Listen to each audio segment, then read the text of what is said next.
Vicks presents the Matinee Theater production of Rebecca.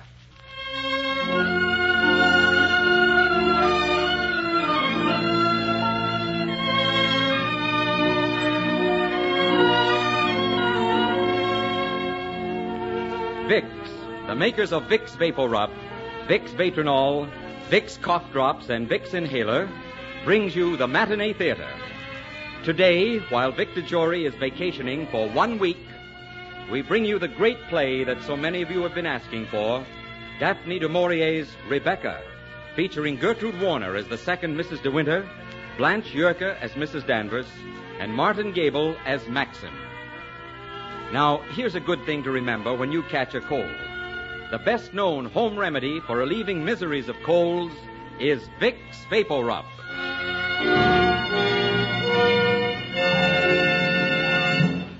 And now, Rebecca.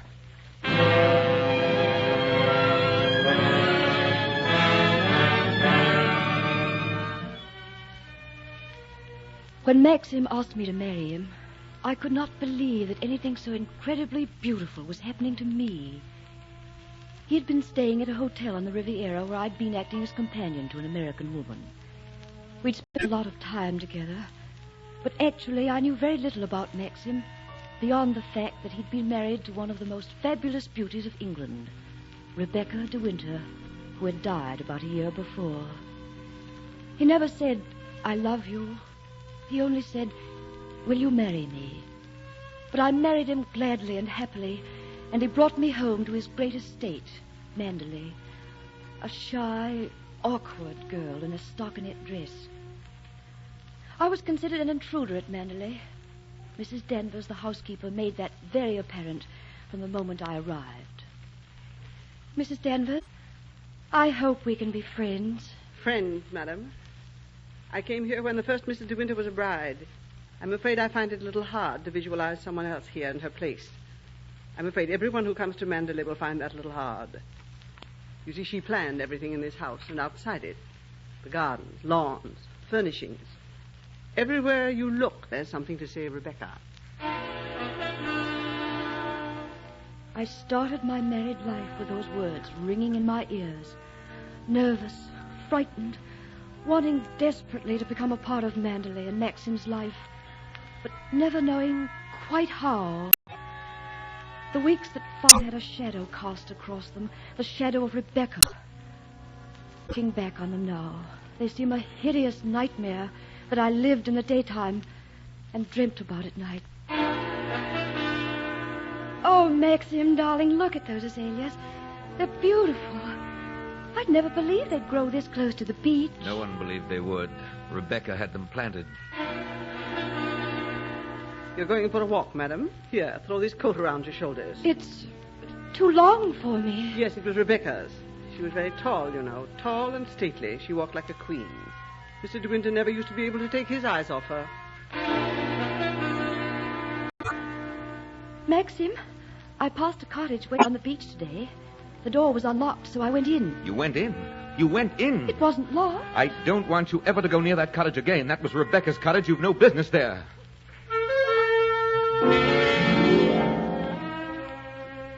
It's beautiful here in the morning room, isn't it? Mrs. De Winter picked out every ornament for it herself.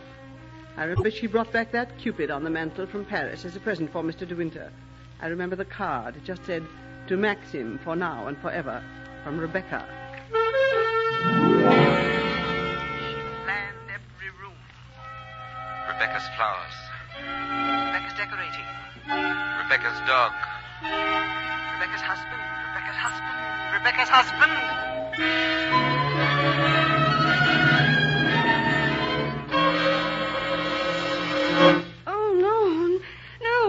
Darling, No. what's wrong? You were tossing terribly in your sleep. You kept crying, "No, no." Were you having a bad dream?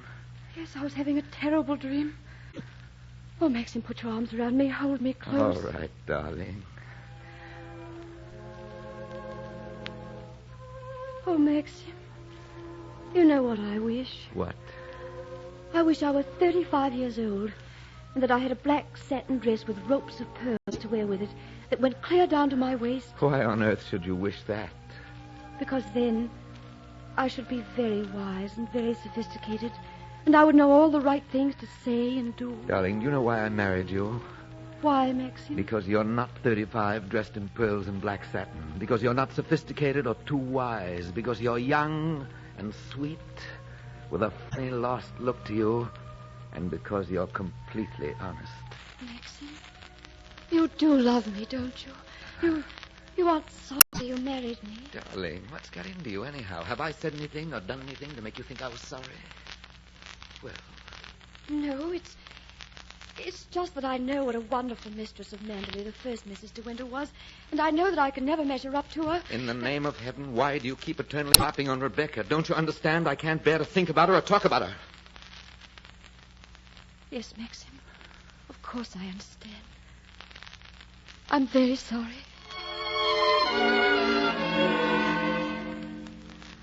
Long after Maxim had gone back to sleep, I lay there, thinking, the sick dread growing inside me that Maxim still loved Rebecca, and that I would never be able to take her place. About a week later, I was in the morning room talking to Maxim's overseer and old friend, Frank Crawley.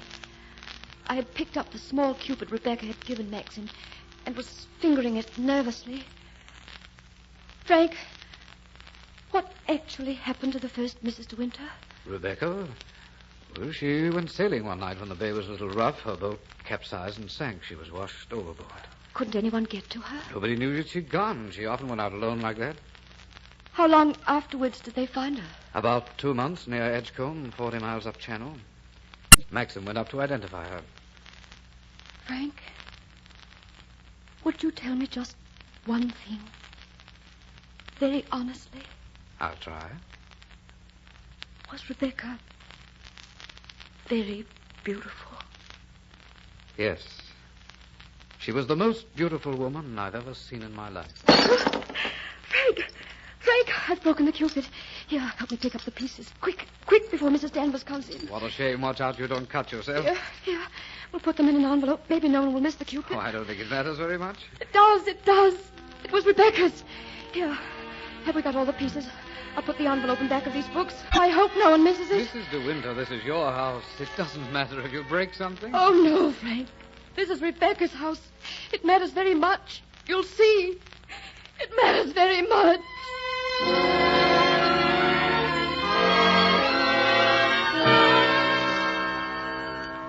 Why do you do such strange things? Why the devil did you hide the pieces of that ornament in an envelope for Mrs. Danvers to find like an in-between maid? Because I'm like an in-between maid, I guess. I'm all wrong here somehow. Perhaps you are. Perhaps I did a very selfish thing in marrying you. I'm not much of a companion to you, am I? Oh, Maxim, please don't say those things. I'm very happy. No, you're not. You're thinner. You've lost your color. I haven't had much chance to amuse you. You should have someone closer to your own age. Our marriage isn't much of a success, is it? Do you want me to go away, Maxim? I don't know what I want. Maxim, I'm sorry about the cupid. I know Rebecca gave it to you. I thought you would be able to adjust yourself to Mandalay. Well, it just hasn't happened, has it?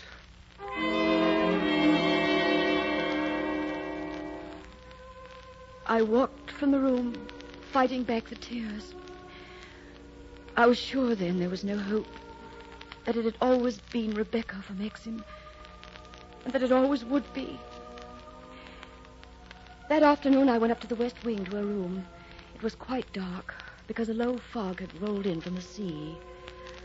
I stood close to the door, glancing all about that shadowy room, my heart pounding. It looked as though she had left it but an instant before. There were flowers on the dressing table and by the bed. A dressing gown lay on a chair, and a pair of bedroom slippers beneath it. I began to feel a little faint, and then... I saw you come up. Oh, I've been ready to show this room to you every day. You had only to ask. It's a lovely room, isn't it? yes, lovely. I keep the golden coverlet on the bed always. It was her favorite. I did everything for her, you know. No one can take care of me but you, Danny, she used to say. You'd never think that she had been gone now for so long, would you? You can feel her in every room in the house, can't you? Yes. Sometimes when I walk along the corridor, I fancy I hear her just behind me.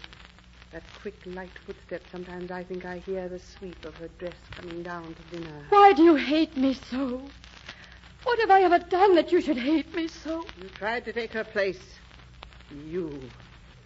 You thought you could make him happy. He is happy. Oh, he is happy. No, he isn't. If only to look at his eyes. He's looked like that ever since she died. She's the real Mrs. De Winter, not you. She's still mistress here. It's you that's the shadow and the ghost. It's you that's forgotten and not wanted and pushed aside. Why don't you leave Manderley to her? Why don't you go? He doesn't want you. He wants to be alone in the house with her. It's you that ought to be dead, not Rebecca. Let me show you how easy it would be. Come over to the window. Look down there. Why don't you jump? It wouldn't hurt. It's a quick, kind way. You're not happy. Mr. De Winter doesn't love you. There's not much for you to live for, is there? Why don't you jump now and have done with it? Then you won't be unhappy anymore. It is true. He doesn't want me. It's always been Rebecca. Rebecca! Rebecca! Go on. Don't be afraid. I wouldn't be unhappy anymore. I could forget Rebecca. I wouldn't have to think about Rebecca anymore. Rebecca! Rebecca! Rebecca! Rebecca!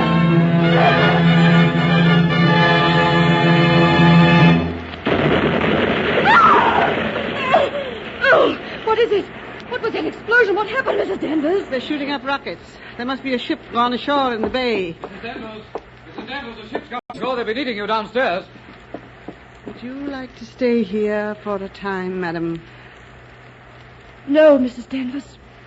I'm going downstairs. I've seen all I intend to see of Rebecca's room.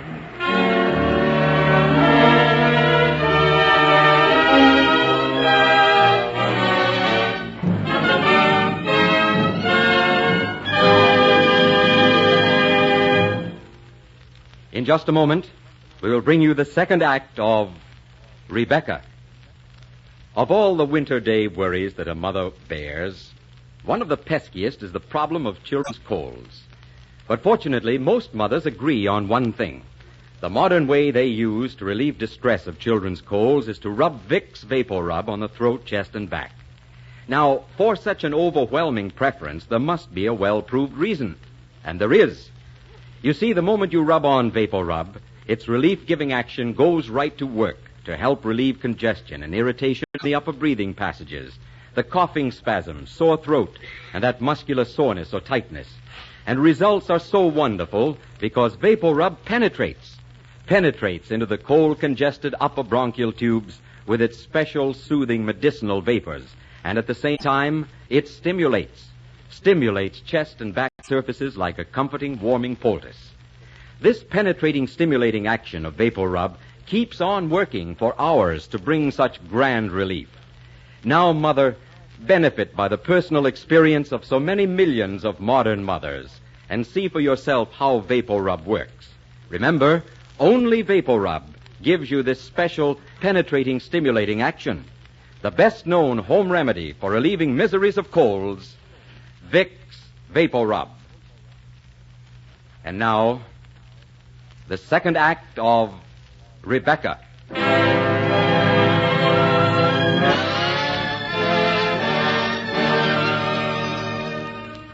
When the divers went down to help get the distressed ship off the rocks, they found a small boat at the bottom of the cove, and they saw what appeared to be a body through one of the portholes.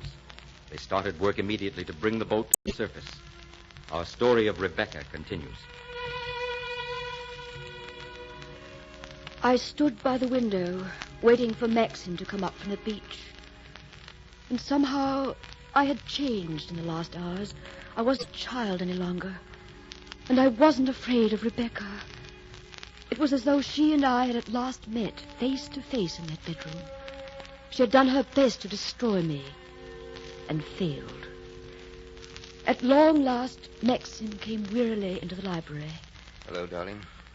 Did you hear? They think they found Rebecca's boat. I know. But, darling, don't feel that you have to go through this alone. Let me share it with you. Oh, my dear. I must send you away from Mandalay. There was only a slim chance for happiness for us in the beginning, but I took the chance and gambled on it. Well, we lost the gamble, my sweet. I'd try harder. I think I could be a better wife now. I think I could run Mandalay. Don't you understand? They found Rebecca's boat. Maxim, she's dead. You can't go on loving her so desperately. Loving her? What did you say? Oh, my dear, I know you still love her and want her. Are you mad? I hated Rebecca. She was vicious and rotten to the core. We never had one day of happiness together. Maxim. So that's what's been between us. I thought you'd regretted marrying me because I was so much older than you. Oh, I wish we'd been able to talk to one another before. What does it matter? Let us be grateful that we do know now. Don't you understand? It's too late. Don't you realize what I'm saying to you? I killed Rebecca. You killed her? Yes. You know, when I married her, people told me I was the luckiest man in the world. Lucky. I found out all about her 5 days after we were married. She told me about herself. She stood there laughing and told me things I would never repeat to a living soul. She knew I'd never divorce her a week after our marriage. She knew I was too proud for that. Of course. I'm not going to tell you about those years. The lies, the deceit. Some weekends she spent in London, some in the little beach cottage. She had a cousin named Jack Favell. A rotter if there ever was one. He began to come here. One night I suddenly couldn't stand it any longer. I took my revolver and I went down to the cottage. I thought Favell would be with her there, but she was alone. She looked strange. I told her the bargain was finished, that we had to get a divorce. She said that was impossible. She said, I'm going to have a baby, Max. And neither you nor anyone else in the world will ever be able to prove he isn't yours. He'll grow up here at Mandalay bearing your name. And I'll be the perfect mother, as I've been the perfect wife. Then she started to laugh. When I shot her, she was laughing still. Oh, Maxim, Maxim. I carried her out to the boat. It was very dark. There was no moon. I laid her body in the cabin. I got the boat underway. Then I took a spike and drove 3 holes into the planks in the bottom boards. I climbed into the dinghy and pulled away. Suddenly, the boat keeled over and went down. That was all. I've never been able to forget her smile or the way she looked at me before she died. She knew she would win in the end. Sometimes I even think she wanted me to kill her. Oh, my darling. What a terrible thing for you. What a heartbreaking thing. You see, that's why it's too late for you and me. No, it's not too late. Rebecca is dead. She can't speak. She can't harm you anymore. Her body disintegrates in water. They won't find the bullet. They won't know she was shot. Nobody knows but you and I what happened that night. Rebecca will win. You'll see. Even now, Rebecca will win.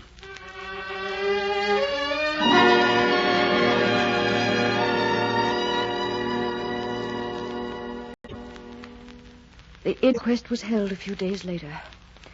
I thought I'd stay in the car and wait for Maxim. But after an hour or so of waiting, I had to go in. I sat down just by the door in the back of the room. Yes, James sir. Tabb, the boat builder from the village, was standing up now, and the coroner was questioning him. She was a French fishing boat originally. Had the boat ever been known to capsize before? No, sir. She was a stout, seaworthy boat and could stand a lot of wind. And she didn't capsize this time. Why do you say that? When that boat was pulled up, I examined every corner of her. She had sunken sandy bottom. There wasn't the mark of a rock on her. But there were 3 holes in her planking. Well? That boat never capsized at all. She was scuttled.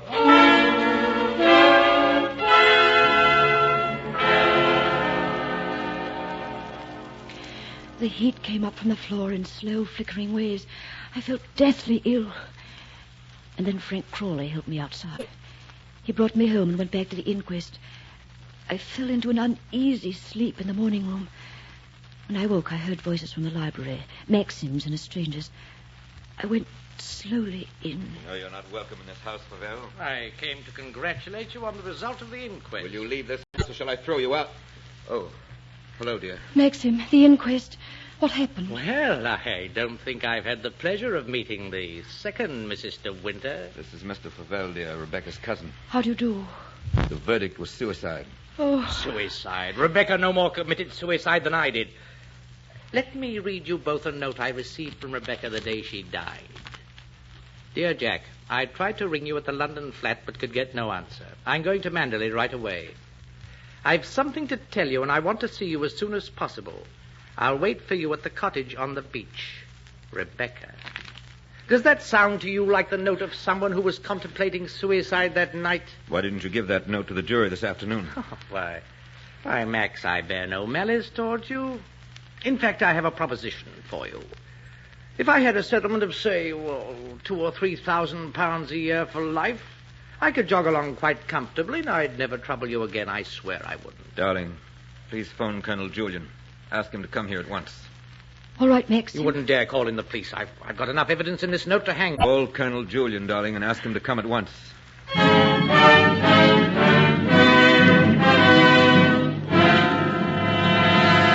I tell you, Colonel Julian, Rebecca never killed herself. Rebecca was murdered.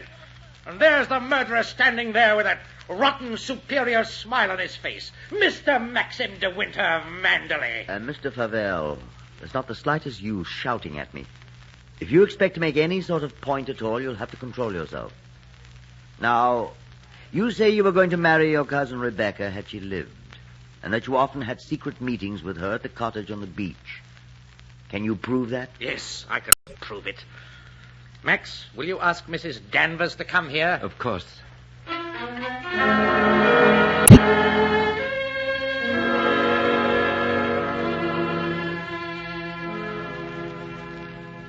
Mrs. Danvers, Colonel Julian would like to ask you some questions. Yes, sir. Mrs. Danvers, were you aware of the relationship between Mr. Favell and the late Mrs. De Winter? I don't think I understand, sir. Oh, you can speak freely, Danny. Rebecca was in love with me, wasn't she? She was not. What? She wasn't in love with you or any other man.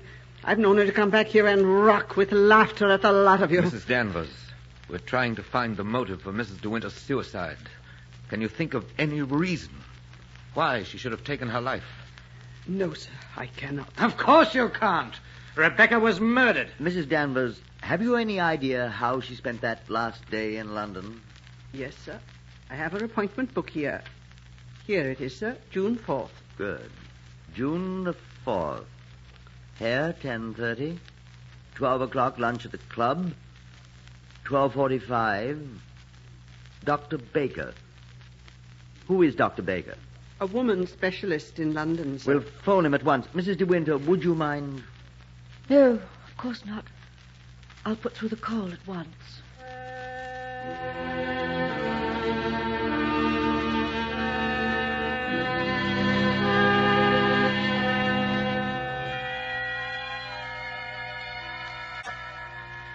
I went slowly across the library, my heart pounding, my hands like ice. Everything seemed to be coming to an end. Dr. Baker would tell them Rebecca was going to have a baby, and there would be no question of suicide. Yes, Rebecca would win, after all. There's your call, Colonel Julian. Thank you. Hello? Hello, Dr. Baker. Please forgive this very unorthodox call at such an hour. I'm Colonel Julian, Chief Constable for the County of Cornwall.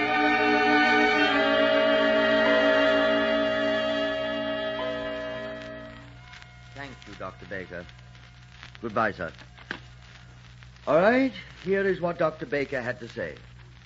Mrs. De Winter consulted him first in May. He took some X-ray photographs. When she went again on June the 4th, he told her that she was suffering from a malignant disease which was quite incurable. That's what she was going to tell you that night at the cottage, Favell. There's the motive for her suicide.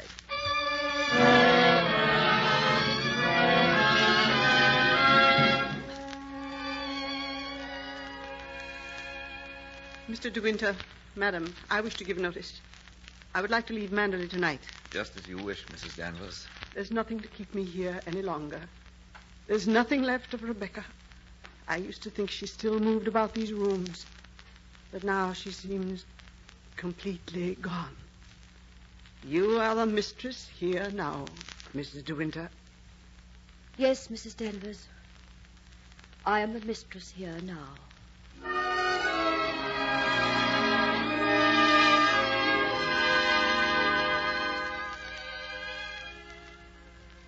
That funny little lost look I loved so much is gone. Of course. I'm not a child any longer. This is my home, and you're my husband. It's time I grew up and took care of you both. It's time there were children at Manderley, and laughter and contentment and peace. These things will happen now. Yes, these things will happen. We're home now, with the rest of our lives before us. I love you, Mrs. De Winter. Mr. De Winter, I love you forever.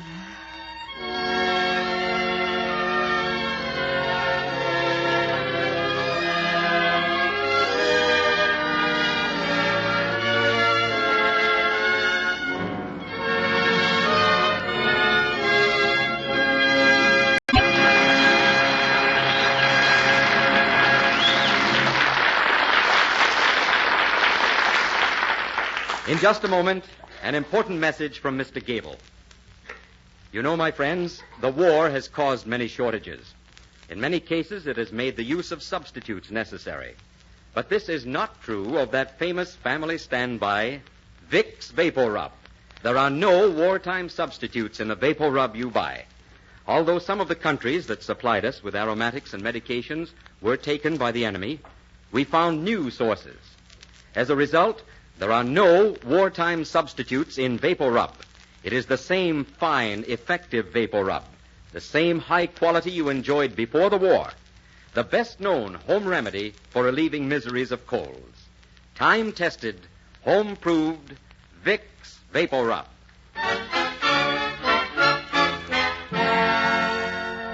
Next week, after a well-earned vacation, Victor Jory will be back in one of the finest plays that Gene Holloway's ever written. A love story of the South and of music that has become part of the heartbeat of America. Beautiful Dreamer, the romance of Stephen Collins Foster.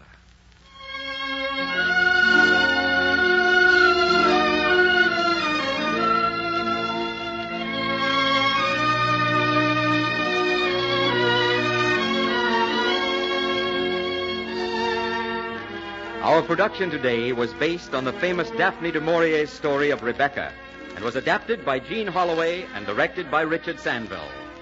Daphne du Maurier's play, Rebecca, presented by Victor Payne Jennings, is one of the newest hits on Broadway, featuring Bramwell Fletcher, Florence Reed, and Diana Barrymore. Music for this series is under the direction of Mark Warno. Be sure to be with us next week when Vicks, the makers of Vicks Vapor Rub, Vicks Vatronol, Vicks Cough Drops, and Vicks Inhaler, brings you the Matinee Theater production of Beautiful Dreamer, starring Victor Jory. This is CBS, the Columbia Broadcasting System.